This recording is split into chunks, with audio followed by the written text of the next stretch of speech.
ഒരു ദിവസം 5 മണിക്കൂറിൽ കൂടുതൽ നോയിസ് ക്യാൻസലേഷൻ ഹെഡ്സെറ്റുകൾ യൂസ് ചെയ്യുന്നവരാണോ നിങ്ങൾ? എങ്കിൽ ഈ വീഡിയോ തീർച്ചയായും കണ്ടുനോക്കൂ. എന്തിനാണ് നമ്മൾ നോയിസ് ക്യാൻസലേഷൻ ഹെഡ്ഫോണുകൾ യൂസ് ചെയ്യുന്നത്? നമ്മളിപ്പോൾ ഒരു പൊതുസ്ഥലത്ത് പോകുമ്പോൾ നമുക്ക് ശല്യമില്ലാതെ പാട്ടുകൾ കേൾക്കുവാനും വീഡിയോകൾ കാണുവാനും ഒക്കെ വേണ്ടിയിട്ടാണ്. ഇതുമായി ഓഡിറ്ററി പ്രോസസ്സിംഗ് ഡിസോർഡർ എങ്ങനെയാണ് ബന്ധപ്പെട്ടിരിക്കുന്നത് എന്ന് നോക്കാം. എന്താണ് ഓഡിറ്ററി പ്രോസസ്സിംഗ് ഡിസോർഡർ?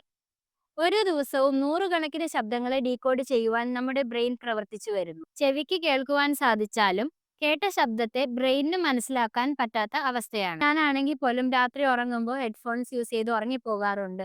അതുപോലെ തന്നെ ട്രാവൽ ചെയ്യുമ്പോൾ ഒത്തിരി നേരം ഹെഡ്ഫോൺസ് യൂസ് ചെയ്യാറുണ്ട്. BBC റിപ്പോർട്ട് പ്രകാരം ജോലിയുടെ ഭാഗമായി 5 മണിക്കൂറിൽ കൂടുതൽ നോയിസ് ക്യാൻസലേഷൻ ഹെഡ്ഫോൺ യൂസ് ചെയ്ത യുവതിക്ക് ഓഡിറ്ററി പ്രോസസ്സിംഗ് ഡിസോർഡർ സ്ഥിരീകരിച്ചിരിക്കുകയാണ്. എന്നാൽ ഈ ഒരു രോഗനിർണയത്തിന്റെ കാരണം അജ്ഞാതമാണ്. നോയിസ് ക്യാൻസലേഷൻ ഹെഡ്ഫോണുകൾ 5 മണിക്കൂറിൽ കൂടുതൽ യൂസ് ചെയ്യുന്നതാകാം ഈ ഒരു രോഗത്തിന് കാരണമെന്ന് അവരുടെ ഓഡിയോളജിസ്റ്റ് വിശ്വസിക്കുന്നു. ഇതിനോട് മറ്റ് ഓഡിയോളജിസ്റ്റുകളും കൂടി യോജിക്കുന്നു.